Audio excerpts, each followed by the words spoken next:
The world of color is infinite, as is the world of sound. And it is only through stopping, fixing conceptions on the world of color and sound that you really begin to hear it and see it.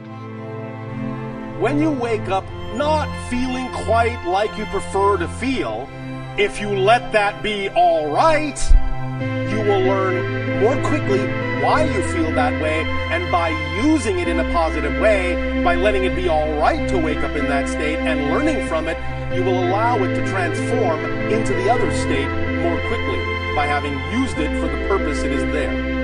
The more you don't want it to be there, the more it will stick around until you use it for the reason you created it. Once we overcome our fear of being tiny, we find ourselves on the threshold of a vast and awesome universe that utterly dwarfs, in time, in space, and in potential, the tidy anthropocentric proscenium of our ancestors.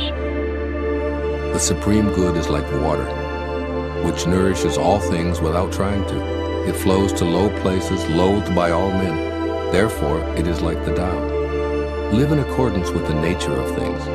In dwelling, be close to the land. In meditation, go deep in the heart. In dealing with others, be gentle and kind. Stand by your word. Govern with equity. Be timely in choosing the right moment. One who lives in accordance with nature does not go against the way of things. He moves in harmony with the present moment, always knowing the truth of just what to do. Just as you have to stop talking to hear what others have to say, you have to stop thinking to find out what life is about. And the moment you stop thinking, you become into immediate contact with what Korzybski called, so delightfully, the unspeakable world. All pain is the product of resistance to the natural self, and usually the resistance to what is going on in your life, as if it wasn't supposed to be there, when in fact, if it's there, it is. Allow yourself to find out what the reason is, then you'll be using it for the reason you created it, and as soon as you use it, it will go away because it doesn't stick around when it's been used up. Why do heaven and earth last forever? They do not live for themselves only. This is the secret of their durability. For this reason, the sage puts himself last and so ends up ahead. He stays a witness to life, so he endures. Serve the needs of others, and all your own needs will be fulfilled. Through selfless action, fulfillment is attained. Let's suppose that you were able every night to dream any dream you wanted to dream, and that you could, for example, have the power within one night to dream 75 years of time. And you would naturally, as you began on this adventure of dreams, you would fulfill all your wishes. And after several nights, you would say, well, that was pretty great. But now let's have a surprise. Let's have a dream which isn't under control, where something is going to happen to me that I don't know what it's going to be.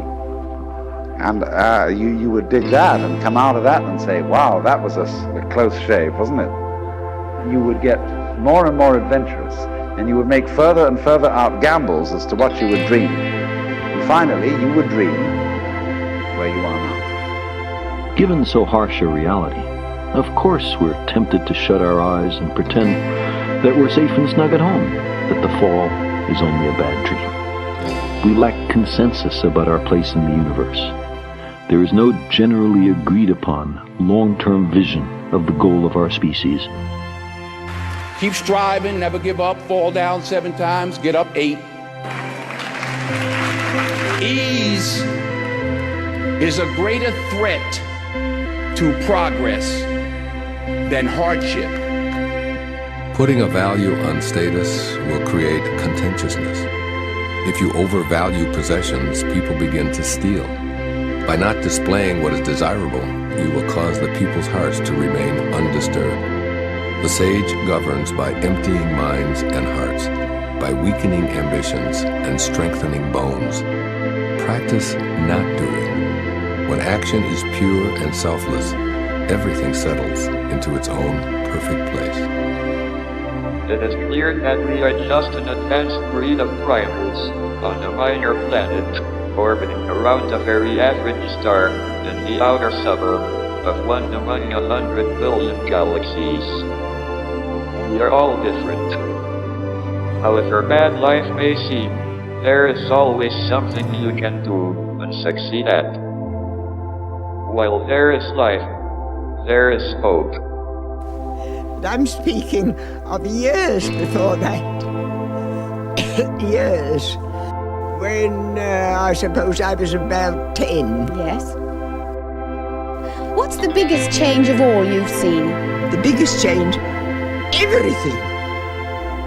Nothing is the same. Everything is changed. There is in this universe much of what seems to be design. Every time we come upon it, we breathe a sigh of relief. We're forever hoping to find, or at least to safely deduce, a designer.